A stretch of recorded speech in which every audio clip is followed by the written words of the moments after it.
You guys hear me? All right, guys. Hey, Russ, thanks for joining us, man. I really appreciate it. Guys, just a quick reminder, just leave your mics on mute if you don't mind. And I'm going to open it up to Russ to begin with.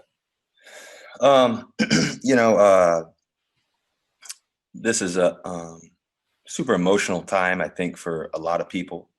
I know for me and my heart hurts. Like I said in my, my letter to you guys and to everybody is my heart hurts because I see my kids, I see a man get murdered on the street, and it's pretty heavy. It's pretty heavy to watch somebody get murdered like that or killed. And I think that ultimately, it brings a lot of pain. There's a lot of pain, history in America. There's a lot of, in my opinion, hate in America.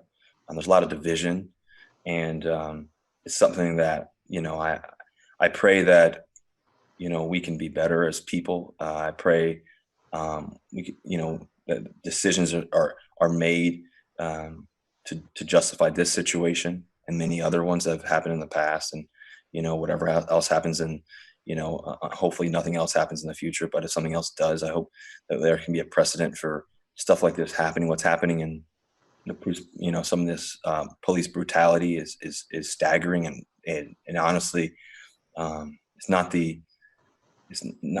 something I understand fully.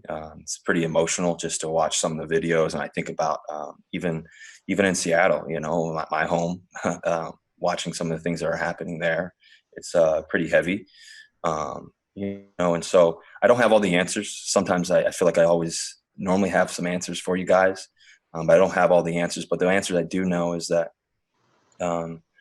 it's important that we understand that me being an African American, being black is a real thing in America. It's a real thing in the sense of the history and the pain, and even my own family personally. My great grandparents were slaves and everything else, and so there's a lot of history there. And I think that what I'm praying for is that we learn how to love, we learn how to communicate, we learn how to overcome, we learn how to to try to have perspective. I know for us as a team, we've been having a lot of conversations.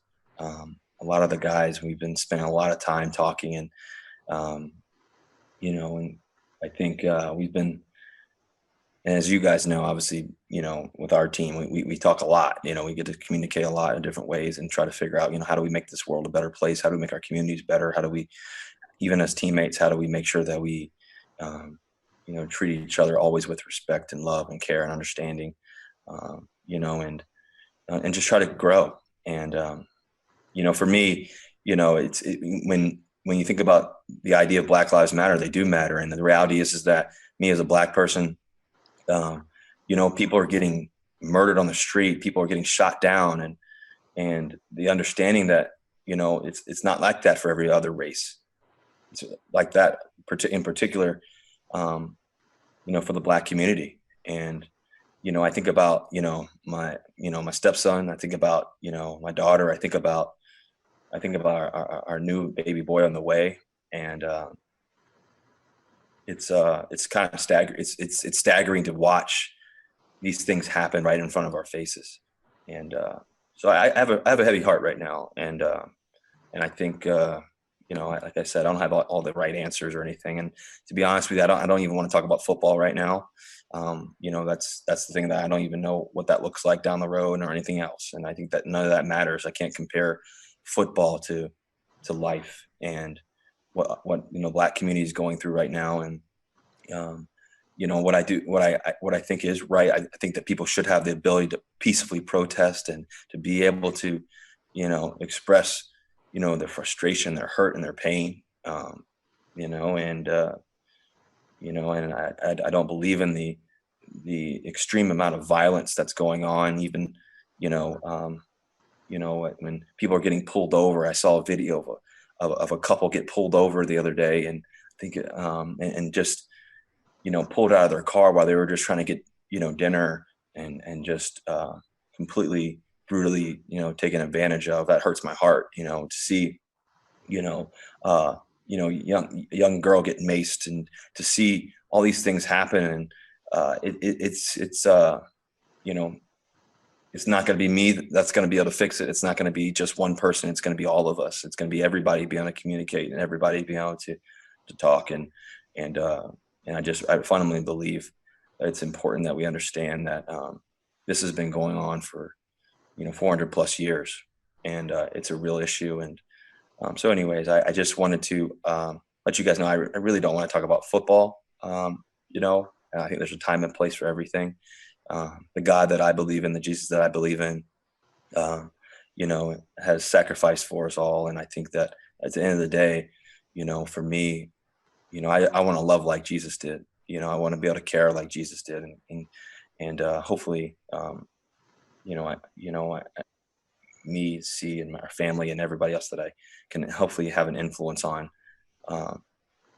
can continue to grow with me and with us and everybody else. So, like I said, I don't want to talk about football. I think about the pain of George. I think about Ahmad. I think about Brianna. I think about these people that have been, hurt the way and murdered. And it's just, it's a lot of pain on my heart right now. So, anyways, I guess I'll open this up and allow questions or anything. And if I don't have the answer, I may not have the answer, but just hope you guys understand.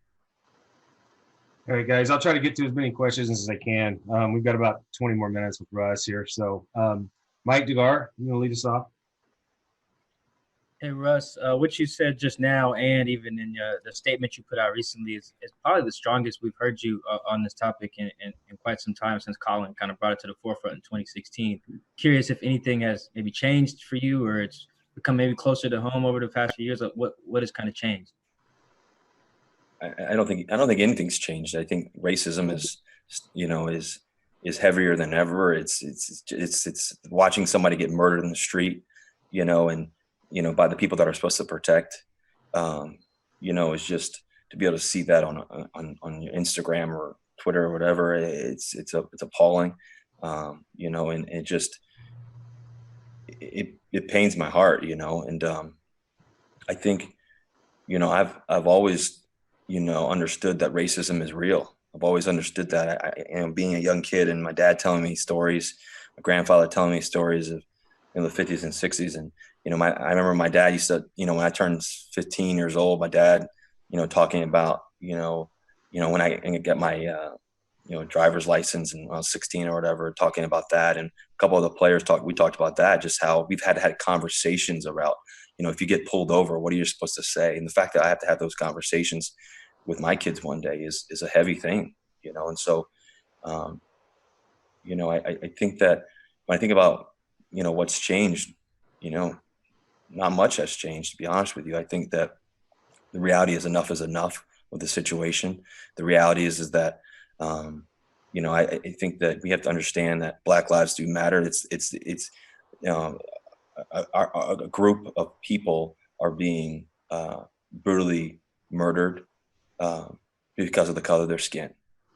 And the bottom line is that's wrong. And that's heavy for me. So that's how I feel about it, Mike. One more thing. I know you're really close with Drew Brees, and this morning he had been asked about police brutality and protesting in his role as a leader in the league, and he responded that he doesn't agree with anyone who disrespects the flag and the United States of America. I wonder if you're aware of those comments and if you react to his characterizations and the movement.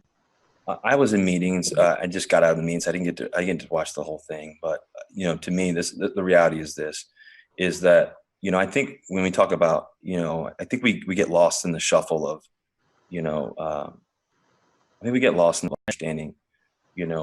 I think, for example, when you're talking about Mike, you're referring to the kneeling part of it, I'm assuming, right? Yeah. The reality is that Colin was trying to symbolize the oppression that was going on in America and that has been going on for 400 years. And, people, I think that people go into a box and want to say, okay, well, this person is this because of that, and that person is that because of that, and because they didn't do this or they didn't do that. And the reality is what Colin was trying to do was he's trying to do the right thing and trying to stand up figuratively for what was been going on for America. And what I do know is I wish I could have been there in Minneapolis to kneel down and, and just help with, help with, George as he's on the floor. I wish I could have been there to just help, the people in Seattle that are getting, brutally abused. And the reality is that we all need to help. We all need to find our own ways of how we're going to love and how we're going to make a difference. And everybody may do it differently. I don't know what everybody's going to do and how they're going to do it, but it's calling for people to understand what's really going on. And, so it's heavy on me, because I think that the reality is I think that with Colin in particular, he was, trying to symbolize the right thing, and people may have taken that the wrong way, but I think that he was trying to do the right thing, the bottom line.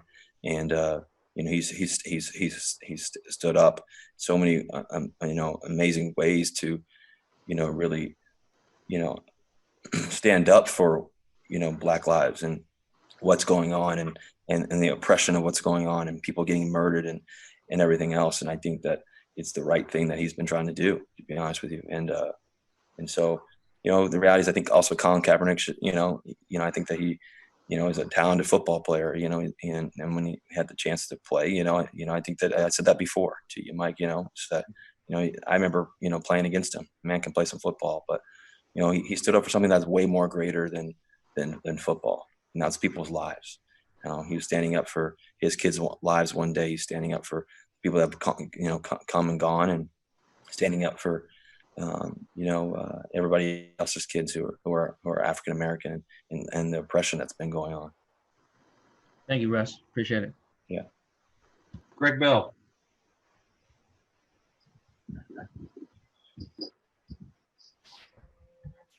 Hi, Russ. Thanks for joining us.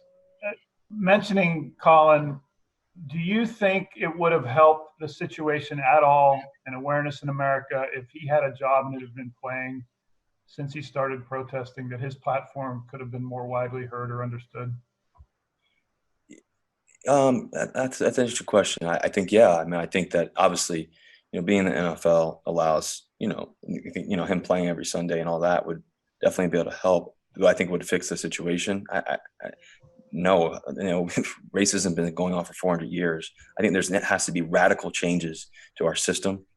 I think leaders have to step up, African American, but in particular, our white leaders too as well, and be able to speak out and speak up, and our companies and everything else to be able to make a true difference. I think in the police force, there needs to be a change. I think that not every police officer is bad by any means, but the reality is that I think that there needs to be a process of how the background checks and checking on these people and constantly, not just the first time they get hired, but also throughout the whole process, as they're working too as well. And I just think that there's so much there that needs to be changed. And I think that Colin should definitely be playing in the NFL, and could have had an opportunity to do that. I remember back when we used to play against each other, like I kind of said earlier, he was a great football player, so, it's unfortunate, but I also know that he also stood up for something that was way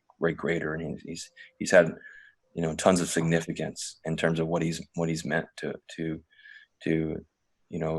trying to make a change and symbolizing that and everything else. And looking back now, it's retrospective thinking, but did the Seahawks miss an opportunity in not signing him in that vein? That's really, I think, a peak question, but I think ultimately, I think that he definitely could be on our roster for sure. He can do a lot of great things. He's a really talented player, that's for sure. Bobby, a couple days ago, said he challenged me and 3/4 of the people on this call as white people to learn and understand. And your experiences, whether it's in the media or in public at large, is white America learning? Have they progressed at all?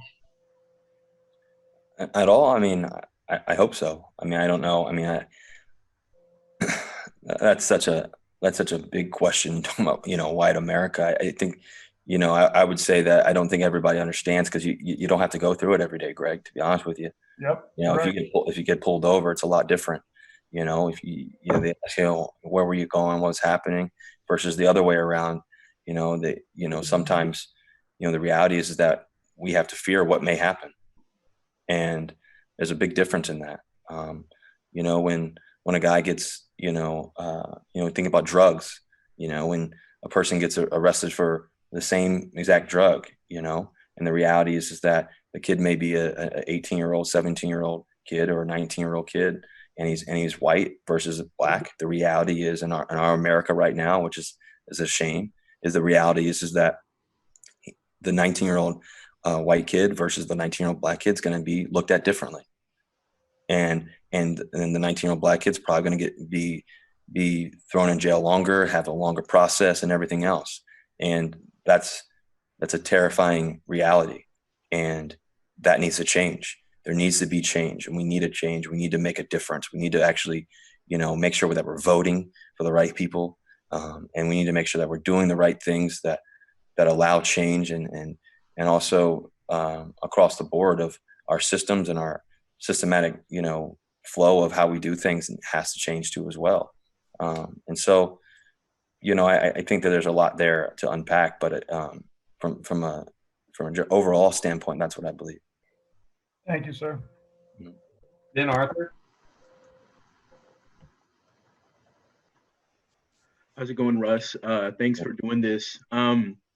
You've kind of touched on this point a little bit, but I kind of wanted to ask, what do you think that people could start, like some of the small steps that people could start taking to really educate themselves or to feel empathy? I don't know about you, but I've had, my white friends, non-black friends kind of reach out to me like, what can I start doing to help, create change, in my own small way? What would be your response to people who are looking to help, but really don't know how? They look at, the need for police reform, and that, they look at things that are kind of way outside of themselves. But what would you say to people that could want to help, but want to do it in their own, maybe small way? Yeah, bring up a great point. I think, the first thing it starts with, in my opinion, is it starts at home. It starts at home. I grew up in Virginia, on the East Coast and everything else, and, in the South and everything. And the reality is that the conversation has to start at home. Our parents, our teachers, our leaders need to lead the way they're supposed to lead, and communicate and love the way they're supposed to love, and do that, better. I also think even, me, Ben, as a faith person, I think from a faith standpoint, I believe that it's super important that, our churches continue to and try to do more togetherness of different races and different communications and different things that are going on, because the reality is that sometimes things get separated and everything else, and they put people in a certain box and everything. I think communication, in our small groups with our families and friends. I use the Seahawks, for example, as we broke up into offense, obviously defense. And when we went to the offensive room, we had different leaders, break out into our little small groups. And, I got to ask guys questions about, their experiences and this and that, and what they faced, and, and different experiences. And I think that the reality is that it's super important that we have those conversations. I think about guys like, Will Dissly and Hollister and Greg Olson and different guys and Luke Wilson, different guys are saying, what can I do? How can I do it? I want to listen more. I want to do this more. I want to actually make a difference. If somebody talks, and I believe it was Luke that mentioned this, or one of our teammates mentioned that, if somebody's talking bad about one of my black friends, I want to make sure that I say something, and just making sure that we're doing our part. From a bigger perspective, obviously police reform and everything else. I also think what is right is the ability to protest, and what's going on is people are protesting. Then, we have, police and the National Guard coming in, and it's overwhelming and not allowing people to do what their right is, and that's to protest peacefully, and that's a shame. That's a shame. And some of the biggest changes in our I go back to Martin Luther King Jr. And just these massive experiences of so many people coming together, and that's when change has happened. And sometimes in the midst of the storm, it takes people to be able to come together. And what I want to highlight and what I do love is when I see, blacks and whites protesting together and, experiencing things together and fighting for the same cause, fighting for Black lives, fighting for what should be right, fighting for goodness, fighting for love. And what I do love is, even though this isn't always the case, but what I do love is sometimes when you see a group of police officers. I remember seeing on social, I believe that there was a couple of police officers. I think there was a guy in Flint, Michigan, and I see several other police officers that actually walked with the protest, and and just being able to be a part of the process and not trying to just prevent it, because I think the reality is that if we do that, it's never going to change. So, I challenge also the leaders, of our government politically. I also challenge, as you mentioned, the police officers and such, the ones that do have, the right heart and the right soul, to be able to make the right decision to help and to step in and say, we're not doing that. We're not going to do this way. Because that's important. Because if you're feeding into it and allowing it, then you're also part of the problem. And people need to make the right. People need to be the right leaders, and the right people need to be leading and everything else. And so I think that's really, really key. Thank you. Tim Booth. Russ, you guys have gone through situations where you've had in-depth team meetings before, whether it was, in Nashville before that Titans game, that I believe that was 2017, or other times topics like this have come up. Are the conversations you've had the last few days in your team meetings different now? Or are they taking on a different tone than those previous ones you've had?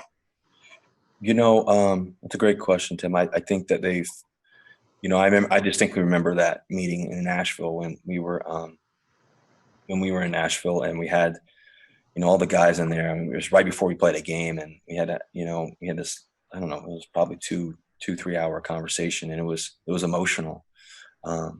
I think, all that was going on then. This is another, moment of time of that everything's going on, and it's super heavy. And as this is getting continual, not much has changed, obviously, and, in terms of the outside world of it. And so, with the Seahawks, when we got to talk at this time, around, it was very powerful. You know why it was powerful is because people were able to communicate and not judge, but also to love and have a conversation. And to be honest with you, our white teammates stepped up and had a great, viewpoint of, hey, I want to help. I want to make a difference. I want to do something around this to help change and do my part, and whatever small part I can have or whatever big part that I can have. I want to be able to make a difference. And you respect those teammates that were able to do that. And all of the guys on our team were able to do that. And that was really, it doesn't heal the situation. It doesn't make it perfect. We can't get it back, unfortunately, but it allows us to look forward and hope. And then the next day, the next moment of time, to be able to have a conversation and continue to grow. I think we all need to continue to grow. And I think to be able to have those kind of conversations, nobody's prepared for what we saw, last week. Nobody. And, I don't think anybody's emotionally prepared to answer those questions all the time, or to have the perfect answer all the time, or anything else. But what I do know is, I know for our team that we're trying to continue to find ways to make a change. I know we're trying to make a difference with what we're capable of doing as much as possible. And that's our focus. That's our mission as a team for the Seahawks. Thank you. Time for a couple more. Bob Condota. Yeah, Russ. Hey, thanks for doing this and for your words today. I sort of just wanted to piggyback on Tim's question. When you guys meet, do you leave those meetings with a hopeful feeling that things can get resolved and that there's kind of a path out of this? Yeah, I think, we leave those meetings with an understanding. Hopeful. I'm always hopeful, because I never want to be the other way around, but I also am realistic too, in knowing that this is going to take some time. This is going to take real change. This is going to take real significant change. And sometimes those things take time. But, the reality is that, like I said, this didn't just happen tomorrow or yesterday. This didn't happen just yesterday or 2 days ago, or, this has been going on for years. And, I believe that we're going to do everything we can to be a part of that, change, and I think that's what is hopeful for our team, and hopefully hopeful for our city, hopefully, because I know a lot of people look up to us as a city, as a team. A lot of people look to the Seattle Seahawks to make a difference, and to be on the forward end of the progressive end of change. And I know that we'll do everything that we can to make our difference as much as we can. And let's wrap up with Brady Henderson. Hi, Russ. Thanks for talking to us today. I'm just wondering, could you tell us more about what it was like for you and your family growing up in Richmond? Yeah, I growing up, I was born in Cincinnati, Ohio. Moved when I was really young.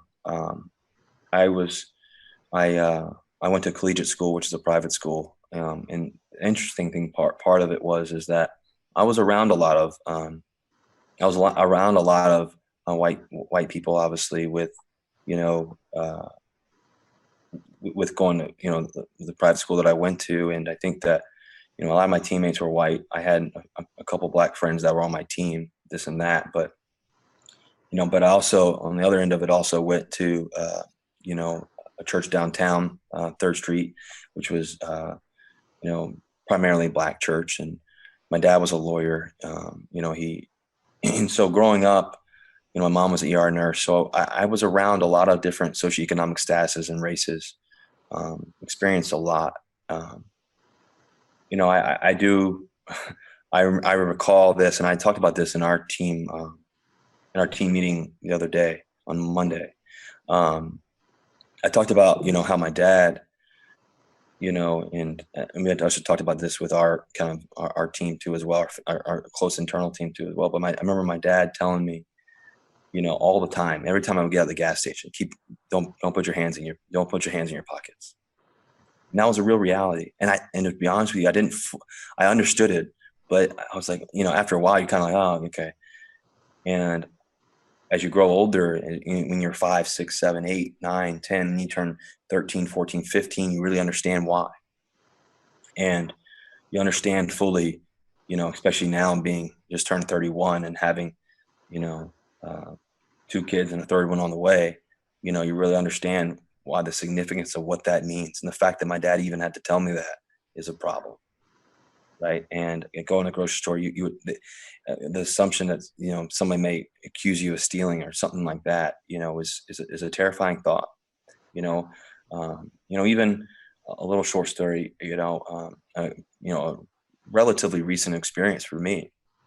And it was after we won the Super Bowl, and I was at a location. I'm not going to say where, but I was at a location, and I was in California at the time, and I was at a place to get breakfast, and so I was in line and everything else, and an older gentleman, white gentleman, told me, "That's not for you," and I said, "Huh? Excuse me?" And I thought he was joking at first, and my back was kind of turned, and I had just come off a Super Bowl, and and everything else, and so if somebody's talking to me that way, you think about just not that circumstance and how people talk to you. So, and in that moment, I really went back to being young and not putting my hands in the pocket, or not that experience. And that was a heavy moment for me right there. I was like, man, this is really still real. And I'm on the West Coast. This is really real right now. And that really pained my heart. But in the midst of that, what I understood was, and my dad always taught me, is to not lash back out in that moment, because then it becomes something that you can't, it's hard to deal with in that moment. So I said, "Excuse me, sir, but I don't appreciate you, I don't appreciate you speaking to me that way. And, and he just kind of walked off. But in that little glimpse, even though it didn't turn into something, but what if it did? And that's the sad part about this, what we're talking about. I'm praying. I'm going to say I am hopeful that we can make a change. I'm hopeful that we're going to vote. I'm hopeful that we're going to pick the right leaders to be able to help us in this process. I'm hopeful that, the people that I get to work with and corporations I get to work with help make a change with me and Sierra and everybody else that we know. And I'm hopeful. I know that us as the Seattle Seahawks are going to do as much as we can to make a difference. I'm hopeful that there will be a change, because I'm praying that my kids don't have to grow up in a world where they have to face that much weight every day when they walk outside and worry and pain. And, to me, the sad part about all this is that a guy was murdered last week. And there needs to be a change.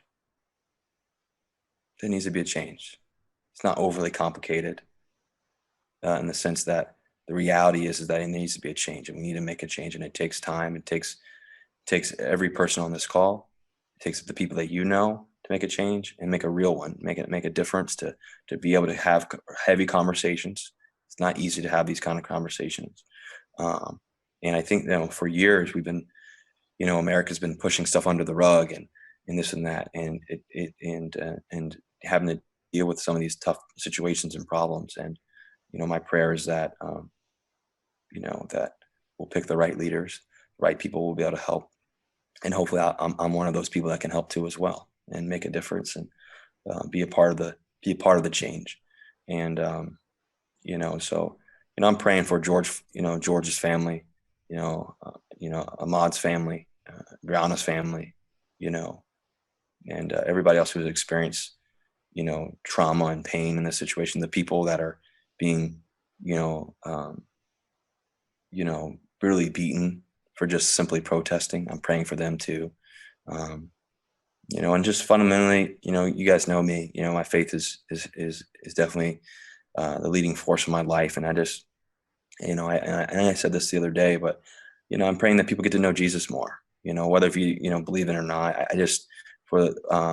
pray that hopefully I can be an example, and hopefully I can speak to people. And no matter what we believe, I do fundamentally believe that there's got to be better. We need better. We need people to be able to communicate better. We need people to be able to love better, make the right decisions. If you're in a moment of something happening, to be able to help make a difference and slow things down. And for, for the policemen that we do have, to be the leaders in those communities and to help and to prevent things like this happening. That would be my hope. That would be my prayer. My ultimate prayer is for, my newborn son who comes in the world, to be able to live in a world that's not like this. So that's my prayer, so I know I'll do my part, and I understand that, I want to make a difference. Russell, thank you so much. I appreciate your time. To everyone else on the call, I'm very sorry I couldn't get to all your questions today, but thanks for your participation. Really appreciate it. Thank you guys so much. Okay, have a good day. Thank you, Russ. Thanks, Russell. Thanks, Russ. Thank you, Russ. See you guys. Be safe.